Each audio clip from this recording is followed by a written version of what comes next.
suka yang terakhir, yang harapan terakhir itu karena dia tidak ingin Muhammad menjadi nabi terakhir, penutup segala nabi.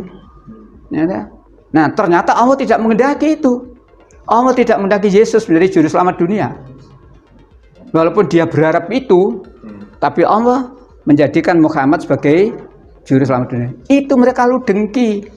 Banyak ayat dengki dalam Al-Quran tentang ahli kitab. Ustadz ini ngoceh lagi, dan kali ini dengan nada yang lebih indah mengatakan bahwa Allah tak menghendaki Yesus jadi juru selamat dunia, tapi Allah menjadikan Muhammad sebagai juru selamat dunia. Tanpa menyebutkan dalil-dalil apa yang menjadi landasan keputusan testimoninya itu. Benarkah Allah tak menghendaki Yesus jadi juru selamat? Jika demikian adanya, mengapa Allah melalui firman-Nya mengutus Yesus ke dunia ini melalui wujud kemanusiaan yang lahir dari rahim Bunda Maria? Sesungguhnya Yesus itu juru selamat siapa? Dan selamat dari apa? Penyebutan juru selamat pada Yesus adalah gelar, bukan identitas nama diri. Juru selamat atau juru selamat adalah seseorang yang menyelamatkan nyawa orang lain.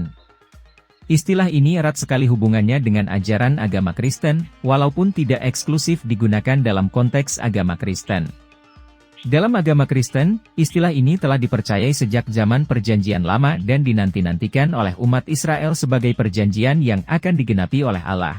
Bangsa Israel percaya bahwa pada suatu hari nanti akan lahir seorang juru selamat yang akan menyelamatkan bangsa Israel dari bermacam-macam hal dan berganti-ganti sepanjang waktu, misalnya pada pembuangan ke Babel dari tangan penguasa Babilonia, pada zaman Romawi dari tangan penguasa Romawi, DST.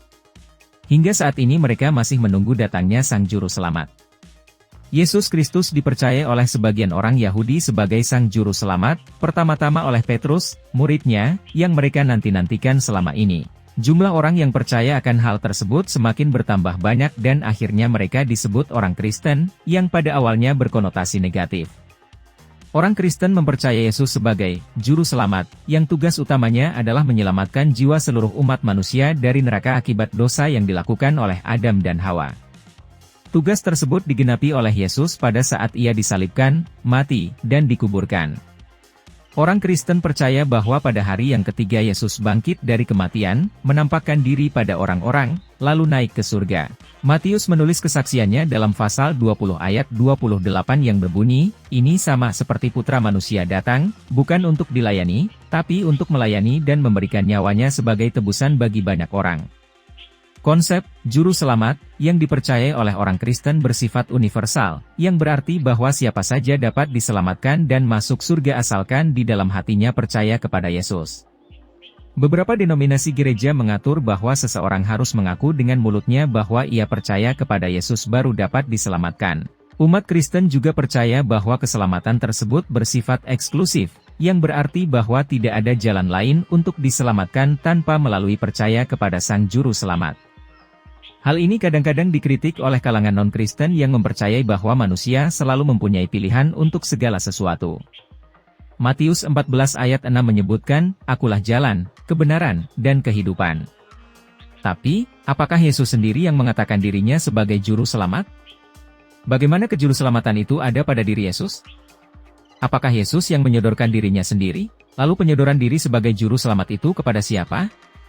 Kisah 4 ayat 12 menyebutkan, "Selain itu, keselamatan hanya ada melalui Dia, karena tidak ada nama lain yang Allah pilih dari antara manusia di bumi, yang akan menyelamatkan kita." Nats ini sangat jelas menggambarkan bahwa Allah, atau Sang Bapa di sorgalah yang menyematkan gelar juru selamat itu pada Yesus sekaligus pemberian tugas-tugas yang akan dilakukan Yesus dalam misi penyelamatan manusia tersebut. Lalu, bagaimana Ustadz Fadil ini dapat menyebutkan bahwa Allah tak menghendaki Yesus sebagai juru selamat dunia? Disayangkan, ucapan Ustadz ini adalah tanpa pertimbangan yang mendasar atau tanpa sebuah dalil. Yang dengan demikian pula, Ustadz ini telah berpolemik berdasarkan hoax. Kemudian, Ustadz ini juga mengajukan Muhammadlah sebagai juru selamat itu. Pengajuan diri Muhammad sebagai juru selamat dunia ini diajukan kepada siapa? Jika itu dimaksudkan kepada manusia seisi dunia hingga berharap suatu pengakuan dunia tentang keselamatan itu, apakah yang telah diperbuat Muhammad untuk menyelamatkan manusia itu dan dari masalah apa? Nabi Muhammad Shallallahu Alaihi Wasallam telah memberi peringatan kepada kaumnya supaya mereka sentiasa mengawasi diri, sebab dosa orang lain tidak ditanggung oleh pihak lain melainkan diri pembuat dosa itu sendiri yang memikulnya. Tegasnya seseorang itu tidak akan memikul dosa perbuatan orang lain, dan karenanya Muhammad itu bukanlah sebagai juru selamat manusia dari hukuman dosa. Lantas, bagaimana Ustadz ini meyakini Muhammad itu sebagai juru selamat dunia?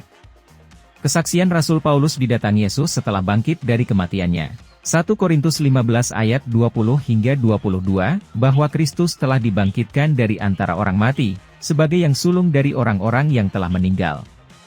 Sebab sama seperti maut datang karena satu orang manusia, demikian juga kebangkitan orang mati datang karena satu orang manusia. Karena sama seperti semua orang mati dalam persekutuan dengan Adam, demikian pula semua orang akan dihidupkan kembali dalam persekutuan dengan Kristus. Alkitab adalah sumber sejarah yang tidak pernah melenceng.